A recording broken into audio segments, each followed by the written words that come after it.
Dahil ba sa kulay? Color yan, attractive yung color ko eh. Ako din naman puti damit ko.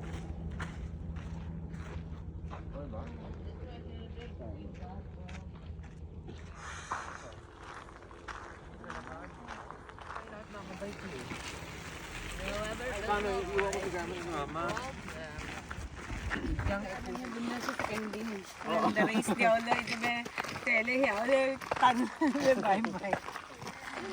Yung parang yung rabbit and the turtle na story.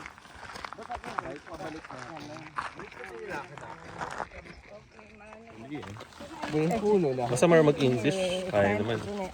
Malaki pa rin yung language barrier, especially papuntang Middle East eh. Dapat di bohon siya ang bago. Hindi yung oras. Dapat Init na. kasi botan. Diba to? Dami langaw! Ewan ko bumalik dito. Hindi lang kyo hagi ulang. Note to my older self, huwag ka na bumalik dito. Kayo lang siya. Alam mo, after 20 years, you'll be back. Okay, dyan naman. Hindi yan. Puti ko. Maputik dito, marami lang mga traktor dito. Wala dadaan ka dyan. Sige, daan ka dyan. Mama, ano masabi mo? Ha? Ano, okay ba? Naglakad na tayo ng 4 kilometers. 6 kilometers more. Ganun lang. Wala pa karahati. Sisyu.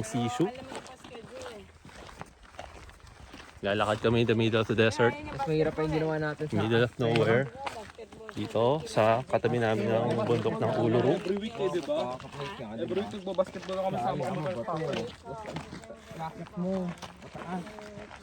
See? Sarap naman weather. Nasa 25 siguro to. Kaninang umaga nasa 12 degrees lang. Pero mahirap yung yung weather dito, weather change. Sa gabi. Mas medyo dry Aabot lang. ng 11 degrees, 10 degrees. Yeah. Tapos tanghal, mga 2 to 4 o'clock, 27 degrees. Di mo alam kung ano susuotin mo sa umaga. Pag alis mo, naka 2-3 layer ka. Mga ganyan diesel weather. Pero, Di ba napunta natin Denver, ganun din. ganun din sa US. Colorado. Ganda nga eh. Pero mas malamig pa ata dun eh.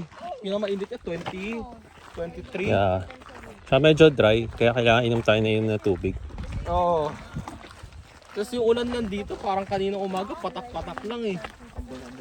Oo. Gusto mo pareho sa Dubai? Baha? Tapos maganda yung sunrise kanina kung hindi kayo lumabas. Oo. Yung dalawa ni grandma. Tapos sa Uluru dito ako manonood ng sunrise. Maganda raw. Mamaya manonood tayo sunset. Meron pa tayong yung drone show. May drone and light show habang may kinakain tayo. Okay. Enjoy, and this is Uluru 2024. Okay pa siya. Papasundo na tayo dito. Tawag ka na. Ano po sundo? Ganda pa sa ano?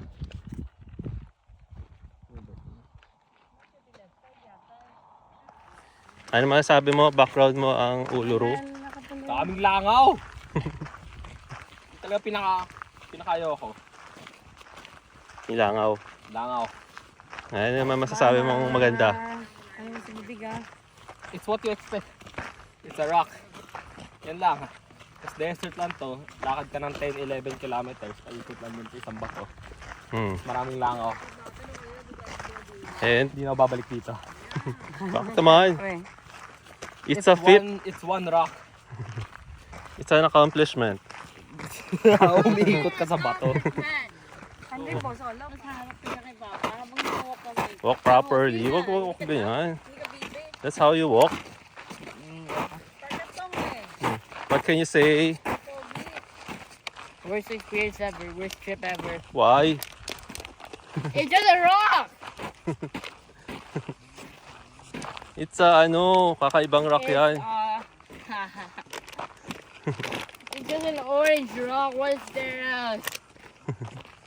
You don't appreciate nature. I just don't appreciate a rock. It's a rock. Okay. What's nice about it then?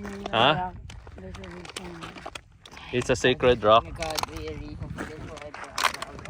Yes, we made it. We're back in the Mala Car Park. This is where we started. And we're back. After 3 hours of walking, 10 kilometers, finally, we're here. We've made it 3 hours of non-stop walking. Pa, tayo ba to? Tayo mo yung takot ng camera. You made it.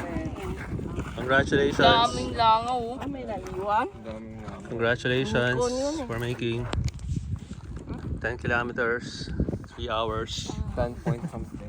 3 naman. Before ba lang? 3 hours ba? May 4 hours tayo. 4.5. 4 hours walk around this big rock.